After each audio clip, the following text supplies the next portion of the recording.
What's going on, everybody? It's PapaStones coming back with another video. Today I want to go over my Luke Green list. I just want to say it's not fully optimal by any means. I'm more than willing to take suggestions, but there's a lot of stuff I don't own, so I'm working with what I got. This is one of those decks I put together because I don't have to borrow anything, and I'll borrow things normally, and just kind of, gets tedious every now and again, so I'd like to have something I could play on my own. But yeah, so we're going to jump right into it. It's Luke Green, 30 HP base. Put those over there. And then we got the 3 Alliance Dispatcher. Card's crazy, obviously. The whole point of playing green, I feel like.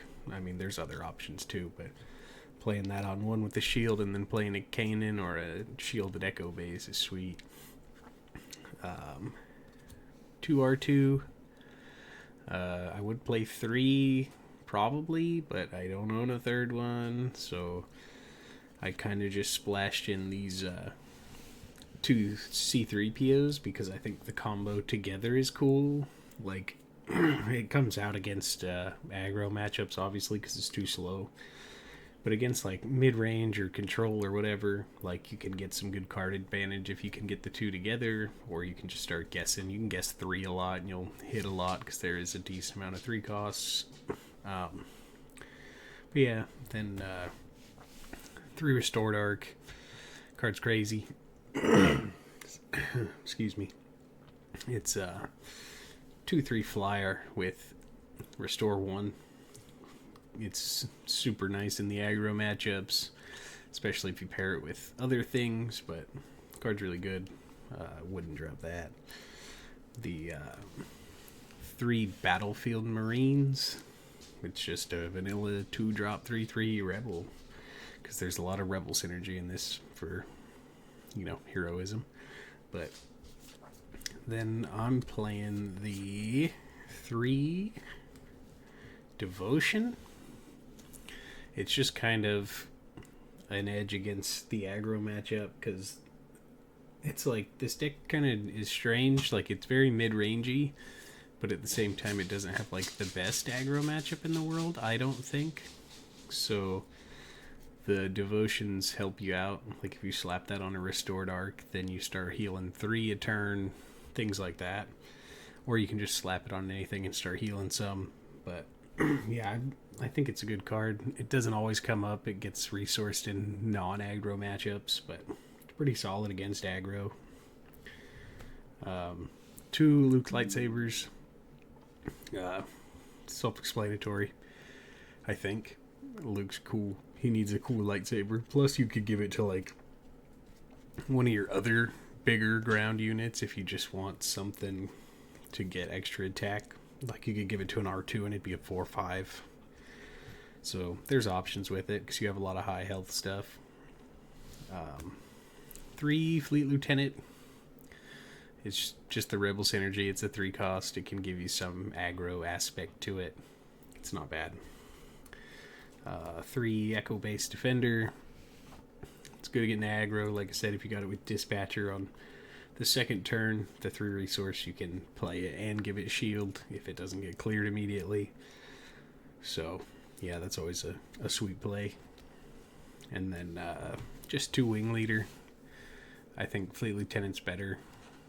Wing Leader's good against things that don't like destroy or bounce or whatever, because you just get the 2 damage right away, whereas with Wing Leader you get the XP, which, the extra health is nice and the permanent stat buff, but at the same time, if you get waylaid, it feels way worse. So then last 3 costs, you got triple resupply. You might as well, you're playing green, you might as well have ramp unless you're playing super aggro. Oh, I lied, there's one more 3 cost, almost forgot. Triple Yoda. Card's cool. 2/4. Stats are kind of meh, to be honest, but the Restore 2 makes it worth, and when it dies you get a draw card, so it's definitely worth it.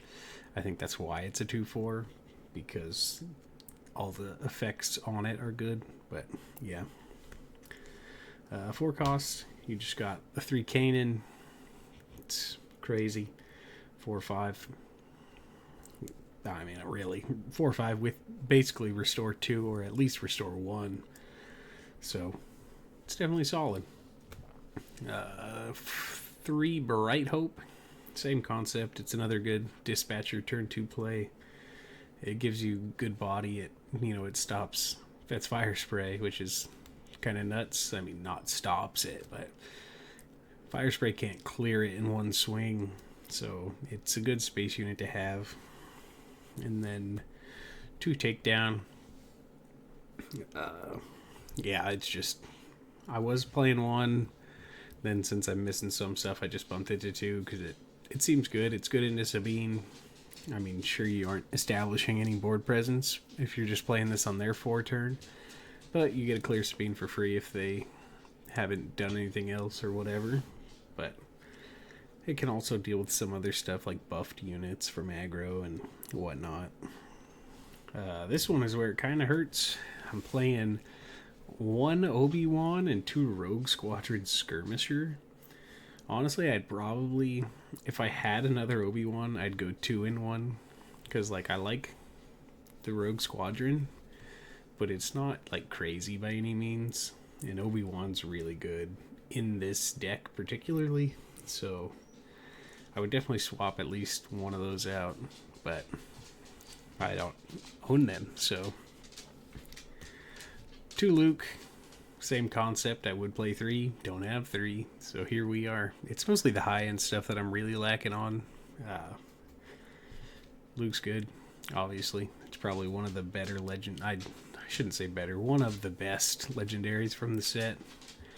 It just, if one of your guys dies, you can -6/-6, which will pretty much clear anything, and it's got restore 3, good stats. It's just all around a good card. Plus, even if something doesn't die, you can -3/-3, which will clear a handful of stuff, so card's crazy. Triple U-Wing, it's self-explanatory, it's U-Wing, right? I mean, you can get tons of stuff. You can get a 4 and a 3, you can get 3s and a 1, you can get 2 2s and a 3, like, card's too good. No home ones, sadly, because back to square one, don't own. So I just have 1 Reinforcement Walker and 1 Redemption. I thought about bumping to have like more high end, but like I wanted this to feel more mid-range-ish than, healing till the late game. Like, I feel like the healing aspects of the deck just kind of stabilize you to start pushing out your like 6s and 7s and whatnot, and then winning from there. But like I have bigger stuff in the side deck for the more control-oriented matchup, but I would be playing home ones, but here we are. Like I said, it's not a fully optimal list by any means. I haven't actually played it against other real life opponents. Like I played on Carabast and stuff, but I take that testing with a grain of salt, obviously, because other people are testing out things too, and I don't expect people to be at like their best in like a tournament style setting. So I'm hoping that this Saturday I can take it and test it, and I can come back with some results or feedback or whatever. But I'm always willing to make changes. Let me know if you have any that you would make. Preferably not changes to cards that I don't have. Like, as I've mentioned throughout the video, like, I mean, obviously there's certain cards I would play but I don't own. But if there's any other, like, miscellaneous techs or whatever that you enjoy in this style of deck, then let me know. But that's all I got for today. Let me know what you think. Drop a thumbs up for me, leave a comment, and subscribe to the channel if you're new. Until next time, peace.